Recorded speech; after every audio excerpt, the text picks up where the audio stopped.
All units across various capabilities, including missile, artillery, drone, special forces, armored and mechanized forces, have designed very effective measures.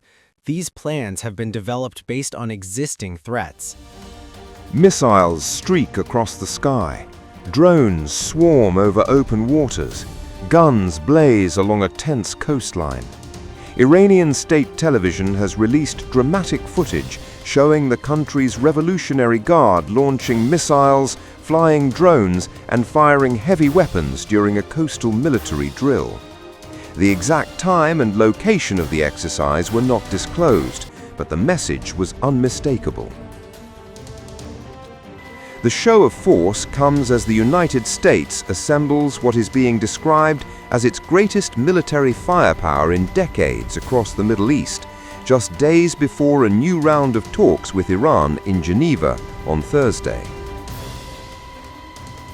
For weeks, President Donald Trump has spoken of an armada gathering near Iranian waters. That armada is now largely in place. Among the vessels positioned in the region is the aircraft carrier USS Abraham Lincoln. Also heading toward the Middle East is the USS Gerald R. the world's largest aircraft carrier, redeployed from the Caribbean. According to an analysis by the Washington-based Center for Strategic and International Studies, at least 16 U.S. Navy ships are now assembled. The timing is critical. Diplomatic negotiations are due to resume in Geneva, but the military buildup on both sides is raising the stakes dramatically. Iran's televised drill appears designed to project readiness and resolve. Washington's expanding naval presence signals deterrence and overwhelming capability. As missiles launch on screen and warships converge at sea, the world watches a fragile moment where diplomacy and force are moving in parallel. The question now is whether the coming talks will cool tensions or unfold under the shadow of unprecedented firepower. As president, I will make peace wherever I can, but I will never hesitate to confront threats to America wherever we must. That's why in a breakthrough operation last June, the United States military obliterated Iran's nuclear weapons program with an attack on Iranian soil known as Operation Midnight Hammer.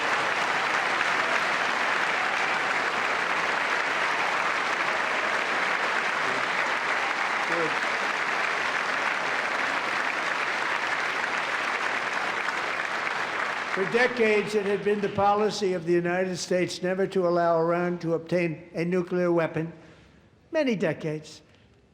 Since they seized control of that proud nation 47 years ago, the regime and its murderous proxies have spread nothing but terrorism and death and hate.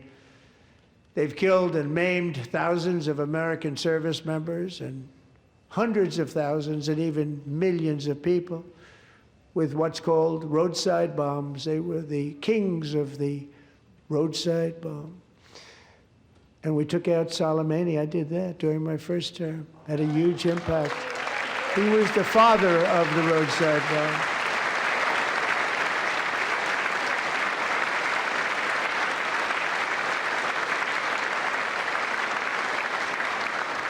And just over the last couple of months with the protests, they've killed at least, it looks like 32,000 protesters. 32,000 protesters in their own country.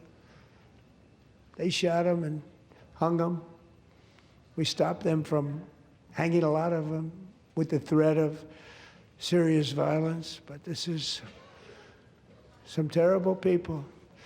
They've already developed missiles that can threaten Europe and our bases overseas, and they're working to build missiles that will soon reach the United States of America.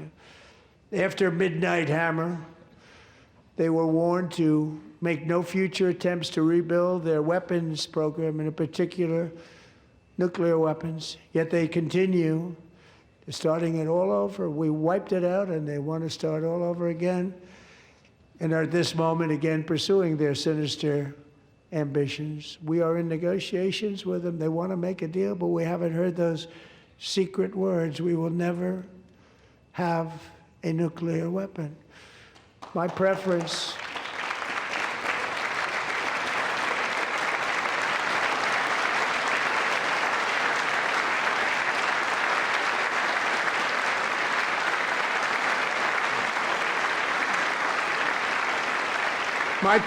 is to solve this problem through diplomacy. But one thing is certain, I will never allow the world's #1 sponsor of terror, which they are by far, to have a nuclear weapon. Can't let that happen.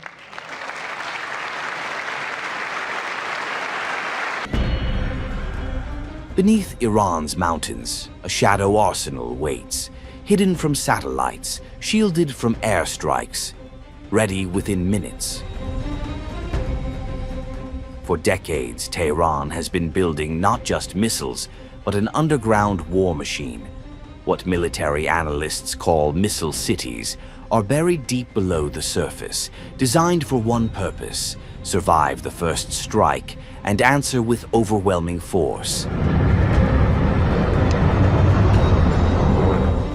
As tensions with Israel and the United States simmer, these tunnels have become the backbone of Iran's deterrence strategy. This is the story of how underground networks became one of the most powerful weapons in the Middle East. The roots of Iran's missile strategy trace back to the brutal years of the Iran-Iraq War. Iraqi missiles rained down on Iranian cities, exposing Tehran's inability to respond in kind. The lesson was harsh. Without long-range strike capability, Iran was vulnerable. Out of that war emerged a doctrine built on self-reliance. With limited access to Western weapons systems, Iran turned elsewhere. Assistance from countries such as North Korea and China is widely believed to have shaped the early phases of its missile development. By the 1990s, Tehran had begun transforming imported Scud-based technology into indigenous systems. What started as adaptations slowly evolved into domestic production. And alongside missile development came something equally critical: concealment. Because in modern warfare, survival is everything.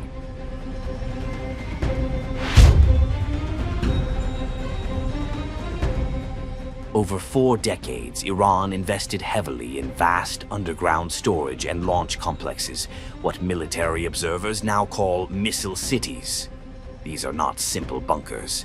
They are sprawling tunnel networks carved deep into mountains and reinforced with layers of concrete and soil. Inside, missiles are stored, transported, fueled, and prepared for launch, all beyond the view of satellites. VO5. Traditional silo systems keep missiles in fixed vertical shafts. Iran uses those too, but its innovation lies in mobility underground. In several facilities, missiles are positioned on rail tracks. They can be moved quickly through tunnels and brought to hidden launch hatches. Analysts sometimes describe it as a missile magazine. One launches, another rolls forward, then another. Small surface openings remain sealed and nearly invisible until the moment of activation.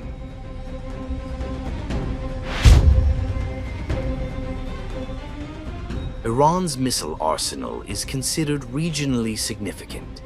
Medium-range ballistic missiles such as the Shahab-3 and the Sejil are believed to have ranges approaching 2,000 kilometers. That puts much of the Middle East within reach, including Israel and U.S. bases across the Gulf. Iran demonstrated aspects of this capability in 2020. Following the killing of General Qasem Soleimani, Tehran launched ballistic missiles at U.S. bases in Iraq. The strikes signaled coordination, reach, and a willingness to use precision missiles in direct retaliation. It was a message. Iran's underground force is not theoretical, it is operational.